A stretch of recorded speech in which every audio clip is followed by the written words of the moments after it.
Hello and welcome to the Warhammer channel. Today we'll be talking about Warcry, the new skirmish combat game set in the Age of Sigmar universe, and we'll be specifically talking about the Untamed Beasts factions.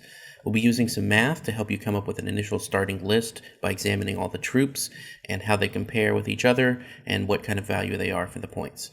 So let's get into the data. I'd like to start by talking about the warband overall, by talking about the averages and where I think it stands, what its strengths and weaknesses are, and then we'll dive into the boss option and the troop options, and then we'll talk about what I think the most valuable units are and some ideas for building your list. So, how this warband shakes out, you'll notice here what I have in this average column. This is not the average of what you see here. I have all the troop options currently hidden because we're going to be talking about the boss first. But you can see average move of 5. Now there is a unit that moves very quickly. There's some units that move 5, and there's some that move 4. So it all shakes out to an average of 5. But 5 is pretty nice. It's a fast-moving warband. Toughness is pretty average for about middle of the road for all the factions. One interesting thing here is this critical ratio. Now, this is just taken of the amount of critical damage that the warband does on average, and you divide by the amount of base damage they do on average, and you come up with this number. And this, how much a warband does in the critical, gives you an idea of whether or not it's kind of a brute strength sort of faction, or it's a finesse fighter sort of faction. So the finesse fighting factions, like the Untamed Beasts, are going to do a lot more damage in the critical than they are in the base. Where so the Iron Golems had a critical ratio of under 2.0. So they do a bit more consistent damage, but these Untamed Beasts are going to get in there and all of a sudden, a lucky dice roll, and they've just cleared troops off the board, surprisingly. So it makes it a little bit more exciting, maybe, and less predictable, but you get a feel for where they're trying to go with this warband with numbers like that. Okay. The average points per wound is quite high. Well, you can see for the boss it's 9, but across the board, 9 points per wound is one of the higher averages we've seen. There's not a lot of cheap buys in this warband in the wounds department. Points per effective wound is still not in the great. It's not as bad as 9, but there's a lot of toughness 4 in there, a little bit of toughness 3, but it comes out to a somewhat lackluster 5.99 for the troops and 5.92 overall. So in this warband, you're paying a somewhat high price for the amount of durability that you're going to take on the table. But it makes up for that in that the overall damage output is pretty good, and the points that you pay for the overall damage output is, I guess, in the mediocre category, but it's still the fact that you have this kind of average damage output is something notable over the other warbands.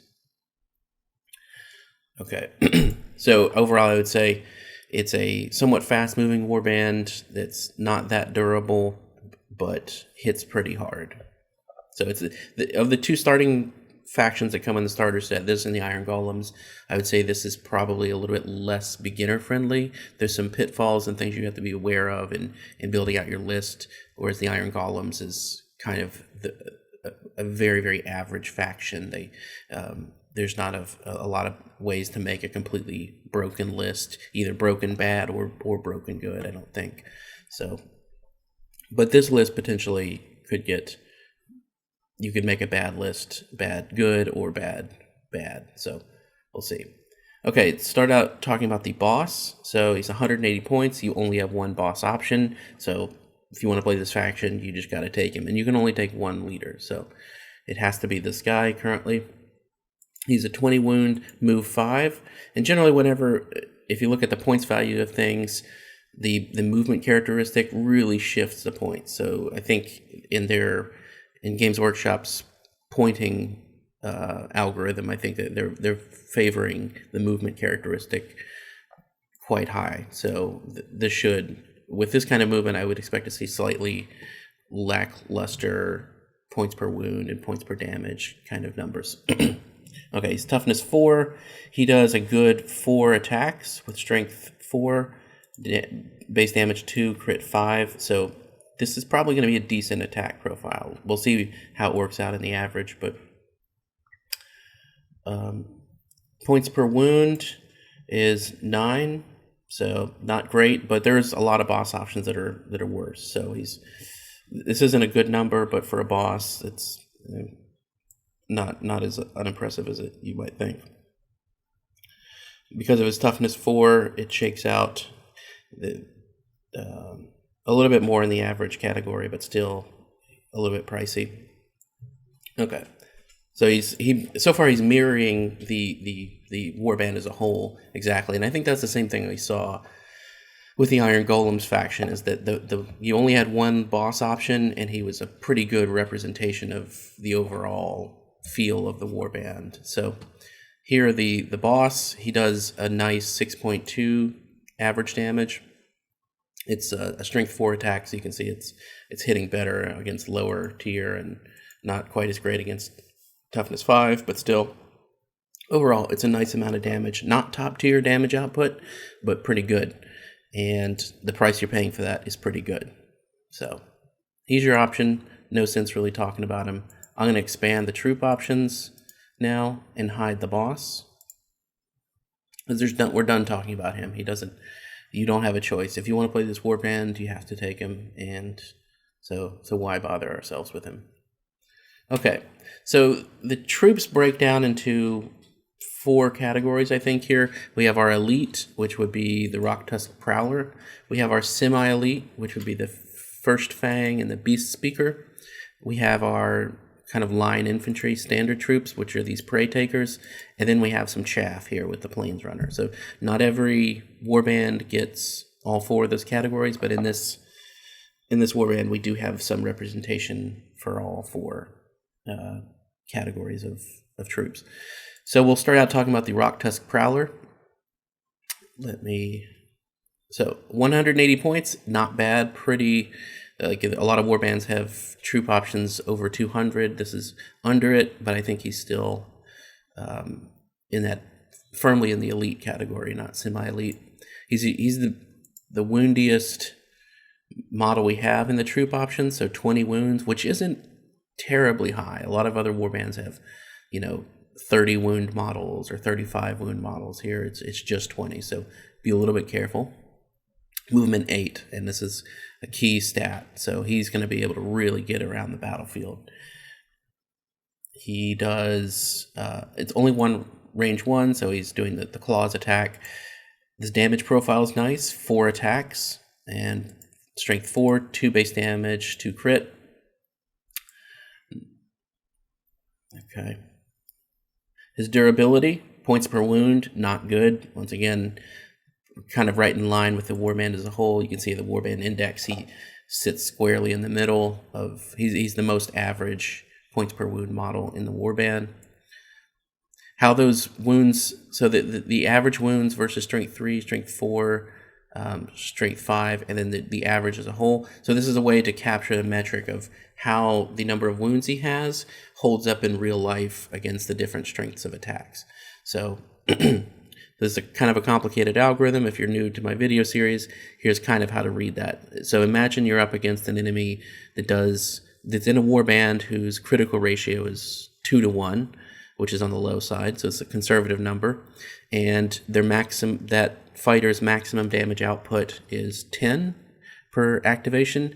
This is who is a strength 3 fighter. This is saying that would take that maximum output fighter of strength 3 an average of 4 activations to kill the Rock-Tusk Prowler. And if that same fighter had strength 5 attack instead of strength 3, it would take him 3 activations to kill this fighter. So that's kind of how to read this, but don't get too hung up on the math behind this, because it gets very complicated.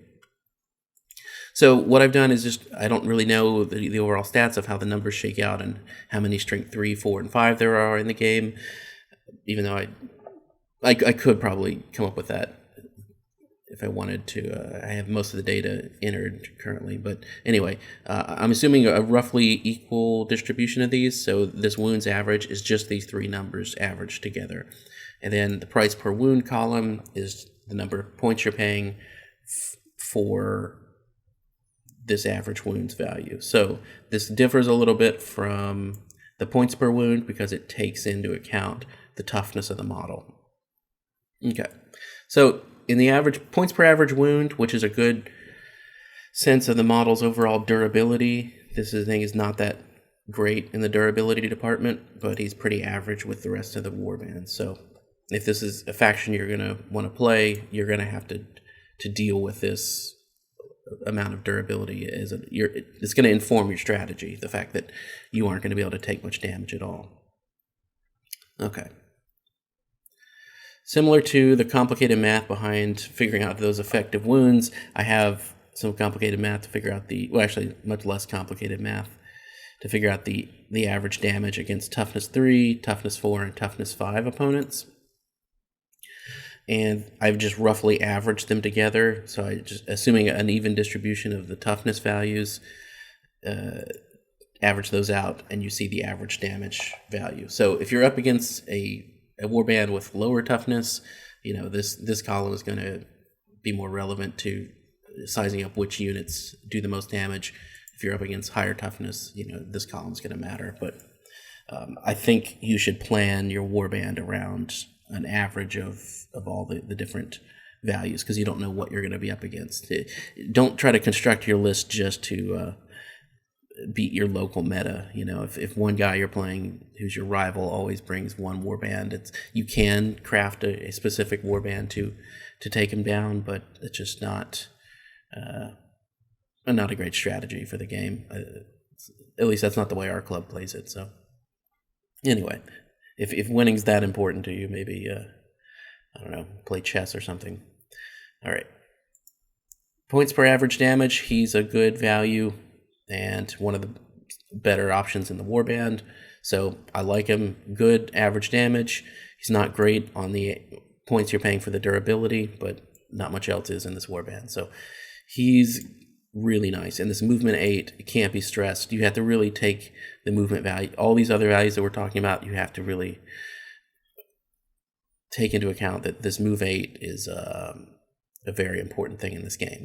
He's going to be able to really fly around. He's going to be able to engage, swap from combat to combat. If you get him stuck in a situation you don't like, he can evacuate and get to another part of the table and maybe pick off a smaller fighter in one round of combat. So pretty nice. Okay, I will hide him for now, and let me hide the rest of these actually, because we'll get to them. Okay, so let me compare our semi-elite troop options. We have the First Fang, we have the Beastspeaker. Okay, so the First Fang is more expensive than the Beastspeaker, but they look a little bit similar. The Beastspeaker has movement 5, First Fang is movement 4. I think the First Fang is supposed to be more of a combatant, and the Beastspeaker seems to be there as a support troop. So the First Fang has this interesting attack profile. It has the spear with range 8, and it has an axe with range 1. So there's going to be some rules that dictate when you can use the spear and when you can't, but note that there's not a minimum on it. So a lot of the ranged weapons have minimum 3, maximum 12 or whatever. There's that range, and they can't be used underneath it. The spear doesn't have that minimum, but I think within an inch you need to use the axe. Okay, so yeah, so the spear just does more damage on the base and on the crit, but it is only 2 attacks. So you got to remember, we're going to be multiplying all these values together. So this one on paper looks like a stronger attack than the axe. We'll see how it works out. I think your key element in determining overall attack potency is usually the attacks column and not the damage columns, but we'll see how that holds up. First Fang takes the Brute rune, and the Beastspeaker takes Agile. This Agile value, I'll hop over to the Abilities tab right now, and we'll take a look.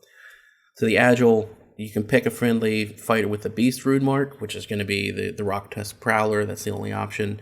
And that fighter gets to make a bonus attack action. And since the Rock Tusk Prowler does a really good attack, this is a very nice ability for a double. Like, this is a good value, I think, for this double.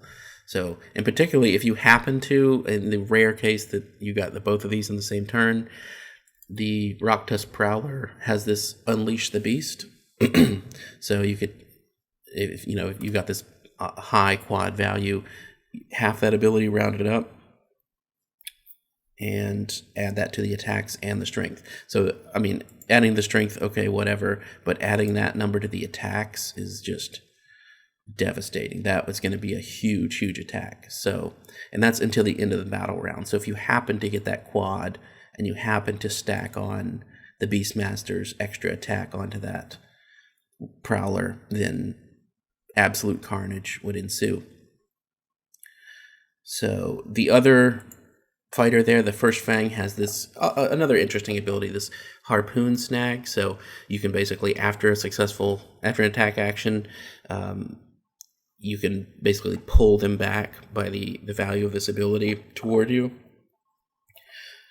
It's kind of interesting. You could, like, I guess that could pull them into a bad situation, but that is a triple. So I don't know. It's an interesting ability tactically, but I don't know. Triple might be a little expensive in my opinion. That's not a Math Hammer analysis. That's just my gut feeling. That's my feeling on the matter. So take that with a grain of salt. Okay, moving on. So let's look at the durability of these two fighters compared to each other. So the First Fang, higher value of points per wound, but both of them are not great. So since they are the same toughness value, the First Fang has a higher points per average wound as well. So, but there is something to be said for just having enough wounds to stay on the table. So, this 23.5, these are going to stay around a good bit longer, almost twice as long as some of your other troop options that we'll get to in a minute. So even with the best vine in the world, like say, imagine you had a very cheap troop and had a great points per wound and points per damage, but it was only 4 wounds and it only did 1 damage.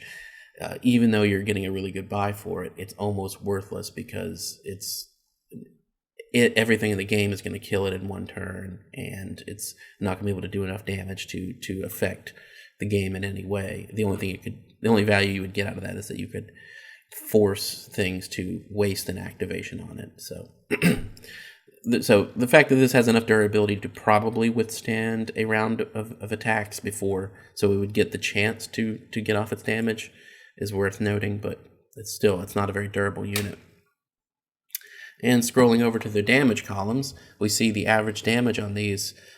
Each of these has 2 weapon profiles, and they're all not great. This is not the damage output I would expect from a semi-elite tier group of fighters. The only standout here is that this first one right here is from the 8-inch weapon. So doing 3 average damage per activation from 8 inches is pretty good. A lot of the other ranged combat that's not a boss seems to be in that the 2 points of damage per activation or less. So the fact that this is 3, a little above 3, is pretty decent. And that is the strongest attack of all the attack profiles here in the semi-elites. But this is just kind of expensive for that amount of damage. So the fact that he doesn't have an ability that's really awesome, and the Beastspeaker has a little bit worse, but still not. They're both of these options are not great for what you're buying in terms of durability and damage. And the Beastspeaker has an ability that's going to allow your Rock Tusk Prowlers to shine. So in this category, my feeling is that the Beastspeaker is probably going to be more popular. But this 8-inch range is nothing to shake a stick at. this guy's going to be a threat from across the board, and it's going to be something your opponent's going to actually have to be aware of and concerned with. Okay, moving on. Let's look at the rest of these troop options. I'm going to talk next about the line troops, comparing these two. We have two options for our prey takers. They're both 105 points each and 10 wounds, which is kind of startling, that number of points for that number of wounds, but we'll see that over here in the points per wound column. This is going to be a weird troop choice. Okay, they're both movement 4, so they're on the slower side for our warband. And one is with the axe, one is with the sword. It's called like a sawtooth blade or something, but let me just quickly scroll to the right, and we'll see that everything is the same, exactly the same stats-wise about these two. There's no rune differences. The only difference between these two is that they've swapped the attacks number and the strength number between the two. So the axe guy does 3 attacks at 4 strength, and the blade guy does 4 attacks at 3 strength. This is where I don't know if it's a flaw in the game design, or maybe they came up with the stats for these units before they had the actual rules of the game fully fleshed out. But the fact that they've pointed these two things the exact same number of points means that they thought that the strength column, that the strength value was roughly equivalent to the number of attacks. And I don't know if maybe that's the way it started out, but in reality, these two columns are not equivalent at all. The strength, I think my one overall gripe with the game design is, from all the data I've seen so far, is that strength and toughness just aren't as big of deals as they seem like they should have been. Like they do move the needle slightly, but like this number of attacks doesn't seem like a very important column when you're first reading and learning about the game. But comparing these two units is kind of the perfect case scenario where the sawtooth blade, as we're going to see, just outperforms this fanged axe guy in every scenario. These are not comparable units. There's no reason anybody should be taking the fanged axe. This is completely a worse value than the blade. There's this whole, like, full stop, do not take the fanged axe. Or if you take it, make sure your opponent is fine with you proxying it as a sawtooth blade, because there's just absolutely no point. So let's see.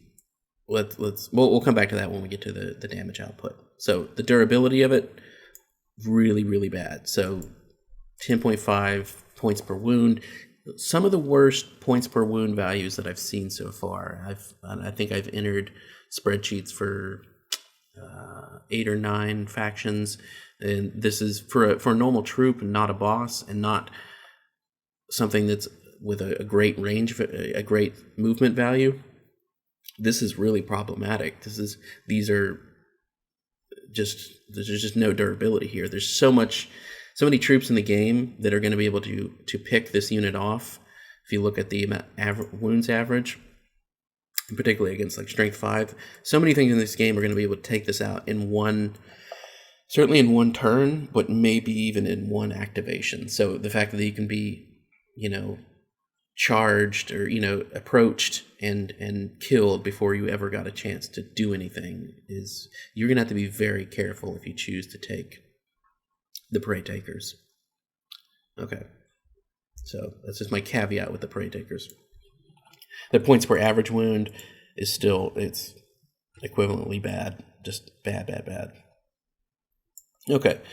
So let's see why this unit exists at all. This unit exists at all because these average damage output values are pretty nice for 105 points. This is semi-elite tier damage output for the price of line infantry. So they do kind of go up one tier in their damage output, but at the expense of going down, a full tier into chaff infantry levels of durability. So this is a weird unit. It could be very powerful if you have a good strategy. If you're a good player and you play them right, you can surprise the enemy by having a lot of these guys that dish out good damage all the time. And like I said, here's an example, the comparison between the Fanged Axe and the Sawtooth Blade. You can see against the different toughnesses.